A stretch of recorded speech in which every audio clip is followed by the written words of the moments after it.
Il centro-sinistra esce vincente dalle elezioni provinciali. La lista sostenuta da PD e Civici è la più votata con il 36%, ma il centrodestra, unendo i risultati delle 4 liste, riesce a conquistare 10 consiglieri su 16. 4 consiglieri vanno alla Lega, il partito di centrodestra più votato con il 27,5%, 2 all'ODC che ha raddoppiato i voti ottenendo il 13,3%, 2 a Fratelli d'Italia che ha ottenuto un risultato non propriamente positivo fermandosi al 12,3% e infine 2 a Forza Italia che ha preso il 10,8%.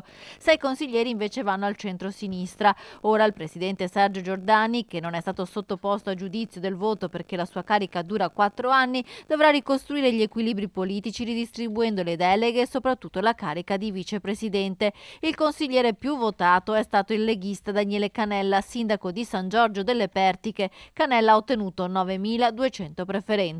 Credo sia stata una bella giornata di democrazia, o insomma quantomeno di semidemocrazia, visto che sapete che io preferirei l'elezione delle province direttamente ai cittadini, però fin tanto che c'è questa legge che le vede a secondo livello, credo sia stata una bella pagina della storia della provincia di Padova, perché comunque con così tante liste e con così tanti candidati si è dato la possibilità a tutti i territori di esprimersi e di votare, la partecipazione e l'affluenza è stata altissima e il risultato che ci consegnano le urne è quello di un consiglio comunale eterogeneo e quindi ampiamente rappresentativo di tutte le sensibilità e anche di tutti i territori della provincia di Padova. I consiglieri leghisti eletti oltre a Canella sono Eleonora Mosco, Stefano Baraldo e Roberto Cruciato. L'UDC conferma Vincenzo Gottardo ed elegge Silvia Libardi. Consiglieri per Forza Italia Valentino Turetta, sindaco di Teolo, e Daniela Bordin. Per Fratelli d'Italia Matteo Cavattone e Luigi Sabattino.